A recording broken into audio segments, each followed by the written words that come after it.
Halo, saya Christian Andi Nugraha. Ketemu lagi kita di channel NOS IT. Kali ini kita akan belajar tentang Object Oriented Programming menggunakan bahasa pemrograman Java.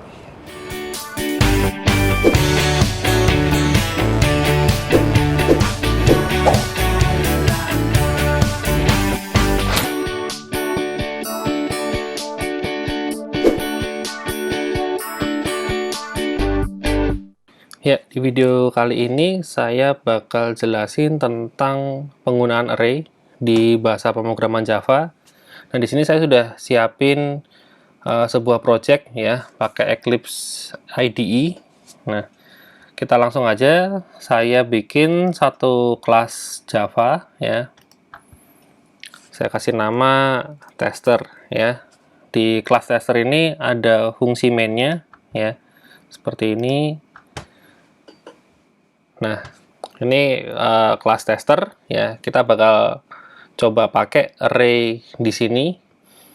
Oke, nah pertama-tama untuk pembuatan array ya, kita bisa bikin array dari tipe data apapun ya. Misalnya integer ya, seperti ini kita bikin integer.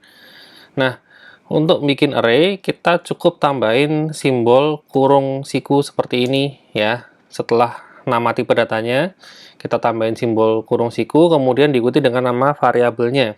Nah, di sini saya kasih nama variabelnya A, gitu ya.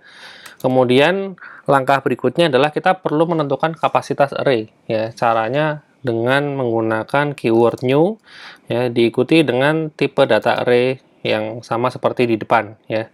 Jadi di sini kita bisa tulis integer pakai kurung siku juga ya. Cuman di sini di dalam kurung siku kita perlu sebutin kapasitasnya ya. Jadi misalnya kita mau bikin array-nya kapasitasnya 5 ya, seperti ini. Nah, jadilah variabel array namanya A ya, kapasitasnya 5 ya, tipenya integer. Seperti itu.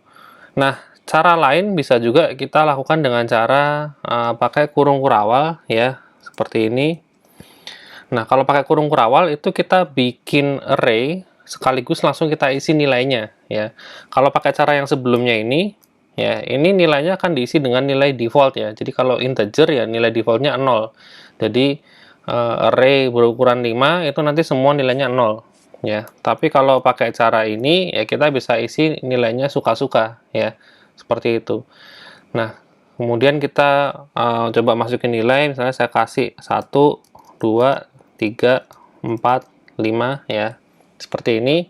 Nah, kalau pakai cara yang ini kita nggak perlu nyebutin kapasitasnya berapa ya. Itu udah otomatis ditentukan dari jumlah data yang ada di sini ya. Karena di sini ada 5 data, maka kapasitasnya 5.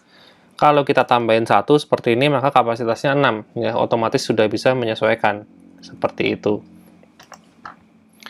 Kemudian array bisa juga kita bikin untuk tipe data objek ya. Jadi kita misalnya ganti tipe datanya objek seperti ini ya. Nah, di sini tinggal deklarasinya ya seperti bikin objek biasa ya, new object begitu ya. Ini objek pertama, ini objek kedua ya. Kemudian ini ini objek kedua, kemudian ini objek ketiga. Nah, seperti ini ya. Jadi intinya array itu bisa diimplementasikan untuk tipe data apapun ya. Semua tipe data itu bisa dibikin jadi bentuk array ya, termasuk tipe data objek ya, seperti itu. Oke, kita balik ke integer tadi ya. Seperti ini deklarasinya. Kemudian kalau kita mau coba ubah nilai ya, ubah nilainya. Jadi di sini kan kita punya array kapasitasnya 5 ya. Datanya ada angka 1, 2, 3, 4 dan 5 ya.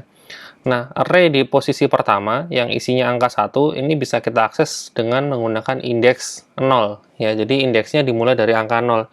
Jadi kalau kita misalnya coba print ya seperti ini, kita tinggal panggil variabel A, begitu indeksnya 0 ya, seperti ini. Kemudian kita run ya, nah maka outputnya adalah angka 1 ya. Kemudian kalau kita pengen ngeprint angka 4 misalnya, 4 ini kan di posisi 4 ya. Berarti indeksnya adalah 0, 1, 2, 3. Berarti indeksnya 3 ya. Maka kita bisa ganti dengan angka 3 seperti ini. Kemudian kita run, keluar angka 4 ya di sini. Seperti itu. Itu untuk ngaksesnya ya. Kemudian kalau untuk ngubah isinya ya sama ya, kita tinggal panggil nama variabelnya, kemudian sebutin indeksnya, misalnya kita panggil indeks 1, itu kita ganti dengan angka 10 ya. Jadi indeks 1 ini awalnya angkanya kan 2 ya, kita ganti dengan 10. Nah, untuk bandingin kita print sebelum dan sesudah ya. Jadi kita print indeks 1, kemudian kita print lagi indeks 1 ya, sebelum dan sesudah diganti ya. Nah, keluar output sebelumnya 2 ya. Jadi di indeks 1 angkanya pertama kali itu 2, kemudian kita ubah dengan angka 10. Nah, hasilnya 10 seperti ini ya. Seperti itu. Jadi itu basic dari penggunaan array ya, untuk ngambil datanya seperti ini ya, kemudian untuk mengubah datanya seperti ini. Intinya sih sebenarnya memang kayak variabel biasa, cuman kita butuh tambahan indeks di situ. Kemudian berikutnya adalah, nah sekarang kita coba kita bikin sebuah fungsi ya untuk nambah data di tengah-tengah array ya. Jadi misalnya di sini kan ada data 1, 2, 3, 4, 5 ya. Nah, kemudian saya pengen nyisipin satu data antara 1 dan 2 ya. Misalnya saya pengen sisipin angka 10. Jadi nanti pengennya datanya jadi 1, kemudian 10, kemudian 2, kemudian 3, kemudian 4 ya. Nah, 5-nya otomatis hilang ya, karena array itu kan kapasitasnya fix ya. Dia kapasitasnya fix.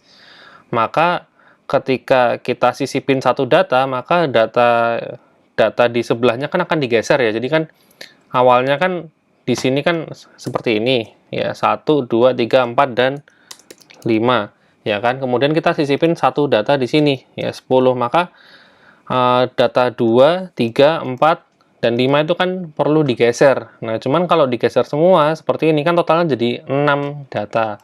Padahal kapasitas array-nya 5 ya. Otomatis data yang paling akhir itu hilang ya. Jadinya seperti ini. Ya, karena memang kapasitas array itu kan nggak bisa ditambah ya, nggak bisa dikurangin juga. Jadi kalau pertama kali kita pesan kapasitasnya 5, ya maka selamanya 5. Seperti itu. Oke, nah kita coba bikin fungsi ya. Fungsi tambah data, begitu kita kasih nama fungsinya add ya. Kita bikin di sini ya, public static void add gitu. Nah, di sini parameter pertama yang kita kirim adalah array-nya ya, array-nya dulu. Jadi kita terima array-nya karena di sini tipenya integer ya, maka di sini juga kita tipenya integer ya. Seperti ini. Kemudian kita kasih nama n begitu. Kemudian ini array-nya dikirim ke sini, lalu parameter yang kedua adalah nilai yang mau ditambahin ya. Nilainya integer, kita kasih nama variabelnya value begitu. Kemudian parameter yang ketiga adalah posisinya ya. Posisinya mau diindeks berapa ya. Jadi kita kasih nama integer position seperti ini ya. Jadi ada fungsi add, kemudian dia ngirimin array-nya, terus ngirimin nilainya yang mau ditambahin, dan terakhir ngirim posisinya mau di posisi indeks nomor berapa, seperti itu. Nah, berikutnya di sini fungsinya itu tipenya void ya, artinya dia nggak balikin nilai. Jadi di sini kita tinggal panggil ya, begini add, kemudian kita kirim A, kemudian kita kirim angka 10, tadi posisinya adalah di indeks ke 1 ya, seperti ini cara panggilnya. Nah, karena array itu di Java dia merupakan tipe data reference ya, jadi kalau sebuah tipe data dibikin versi array, maka dia akan berubah menjadi tipe data reference, termasuk tipe data integer ya. Integer itu kan awalnya primitif.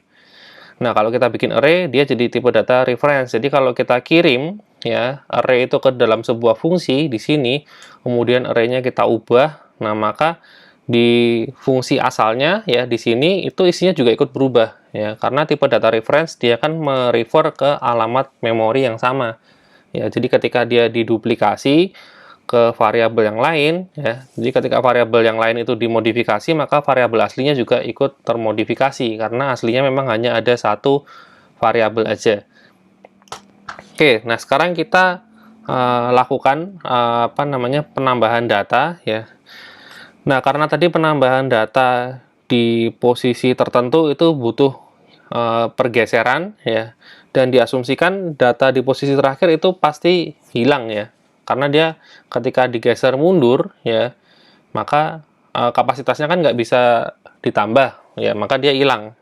Nah, jadi kita perlu bikin looping ya, integer i, kemudian loopingnya itu dimulai dari tergantung ukuran array-nya ya. Jadi kalau misalnya di sini array-nya 5, ya berarti nanti loopingnya dimulai dari indeks terakhir yaitu 5 min 1 atau dengan kata lain 4 ya. Nah, kita di sini bisa ambil kapasitas array itu menggunakan atribut length ya. Atribut length ini miliknya si array ya. Jadi kalau yang dikirim adalah array-nya ini A, maka di sini length akan bernilai 5 ya.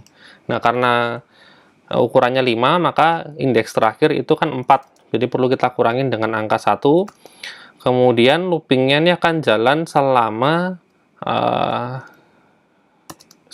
i itu nilainya masih lebih besar dari posisi yang mau diisi ya.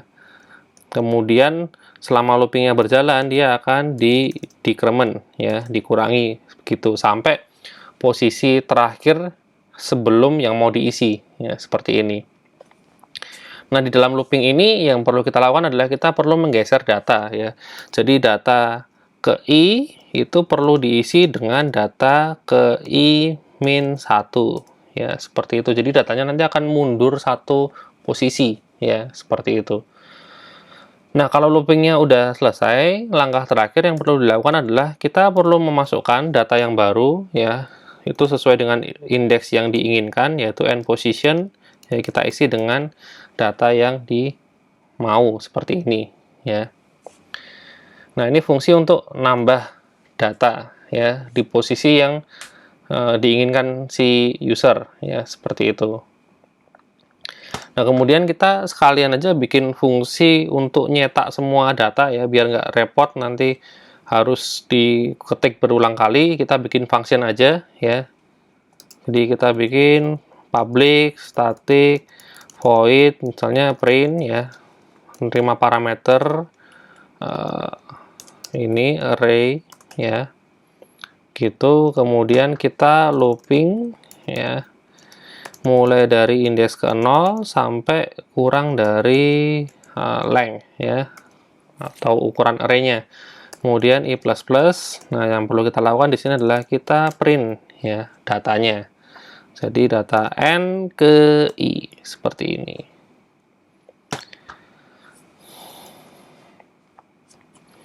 Nah, kemudian untuk membuktikan, kita sebelum kita tambahin datanya ya, kita print dulu ya, kita panggil fungsi print begitu, kita kirim a-nya ke sana ya. Kemudian setelah ditambahin datanya itu kita print lagi ya, seperti ini. Nah, kemudian supaya terlihat ada pemisahnya ya, kan nanti kalau nggak dikasih pemisah nanti angkanya nyambung semua. Nah, saya kasih ini ya, semacam pembatas begitu supaya kelihatan ini data dari fungsi print yang pertama, ini yang print kedua dipisah pakai ini pembatas. Oke, sekarang kita coba outputnya. Jadi seperti ini. Pertama datanya 1, 2, 3, 4, 5 ya. Kemudian setelah ditambahin ya pakai fungsi add ya, angka 10 di indeks ke 1, maka datanya berubah jadi seperti ini ya. Jadi data pertama di indeks ke 0 itu tetap sama angka 1. Kemudian data di indeks ke 1 itu angka 10 sesuai dengan fungsi ini ya. Kemudian data berikutnya adalah hasil pergeseran dari data sebelumnya ya. Jadi yang angka 2 itu yang awalnya di indeks ke 1 dia geser ke indeks kedua ya. Angka 3 sebelumnya di indeks kedua geser ke indeks ketiga, ya, dan seterusnya. Nah, terakhir angka 5 ini hilang ya, karena angka 5 kan dia logikanya digeser di indeks 5 ya, padahal indeks 5 nggak ada, karena kan kapasitasnya cuman 5, berarti indeks terakhir adalah 4 gitu ya. Berarti bisa dianggap data terakhir itu pasti hilang kalau kita nambahin data baru ya, seperti itu. Oke, nah kemudian kita coba bikin fungsi yang lain, yaitu fungsi hapus ya, public static void remove ya. Kita hapus array ya, dia terima parameter array, kemudian kalau mau ngapus data yang dikirim cukup posisinya aja ya, cukup posisinya aja seperti ini. Nah, prinsipnya kalau ngapus data itu juga mirip ya, caranya kita perlu geser-geser ya. Jadi kalau misalnya data semula itu terakhir tadi seperti ini ya, posisinya ya, 1, 10, 2, 3, dan 4. Nah, kemudian misalnya kita pengen hapus angka 2 ya, artinya dia data di indeks 2 ya. Berarti yang perlu dilakukan adalah kita perlu menggeser angka 3 itu kita pindah ke sini ya, seperti ini. Kemudian angka 4 itu kita pindah ke sini ya, seperti ini. Kemudian data di posisi terakhir ya, ini kan seharusnya dia geser. Tapi yang namanya array, data itu kan sifatnya dia permanen ya. Jadi sebenarnya datanya nggak bisa hilang ya. Yang bisa dilakukan adalah kita menganggap dia hilang ya, seolah-olah hilang. Nah, mungkin caranya bisa aja kita kasih nilai default ya, seperti kalau kita bikin array baru. Jadi kalau integer itu kan nilai defaultnya 0. Ya, kita kasih aja nilai 0 ya. Jadi seolah-olah dia ini belum pernah diisi ya, seperti itu. Karena datanya kan sudah dihapus. Ya, jadi seperti kalau kita bikin array baru ya, dikasih nilai 0. Seperti itu. Jadi outputnya yang diharapkan ketika kita hapus data di indeks 2 ya seperti ini ya, harusnya. Oke, sekarang kita coba bikin ya. Berarti loopingnya itu kita mulai dari posisi yang mau dihapus ya. Jadi di indeks kedua itu diisi dengan indeks di sebelahnya.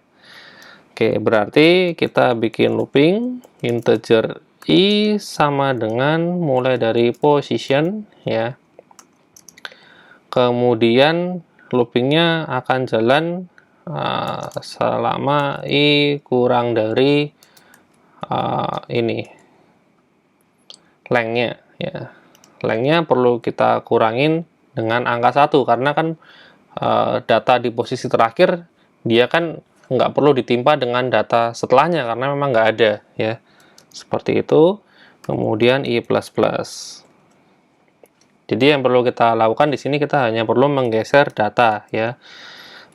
N di posisi ke i itu sama dengan n plus 1 ya, yes, ni plus 1 seperti ini. Nah, kemudian kalau sudah, yang perlu kita lakukan terakhir adalah kita mengisi data di posisi terakhir ya. Jadi data di n length min 1 itu kita isi dengan nilai default ya, yaitu 0 kalau integer ya. Seperti ini ya, ini fungsi remove ya. Oke, sekarang kita coba praktekin di sini. Kita panggil fungsi remove begitu. Kita kirim array-nya A, posisinya tadi adalah 2 ya. Kemudian kita kasih pembatas yang sama seperti ini, lalu kita print ya A-nya di sini. Oke, hasilnya nah seperti ini ya. Jadi data sebelumnya itu ini ya, 1, 10, 2, 3, 4 ya. Indeks 2 adalah angka 2, dia hilang ya. Jadi datanya tinggal 1, 10, 3, 4 dan 0 ya. Seperti itu. Jadi cukup digeser aja datanya.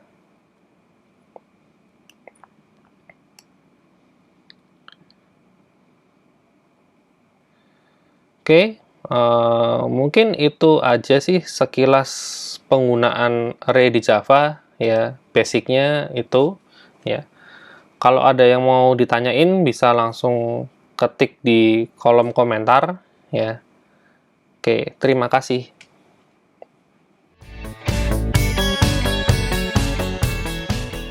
Sekian video kali ini. Jangan lupa like dan subscribe channel Knows It buat dapetin video terbaru dari kami.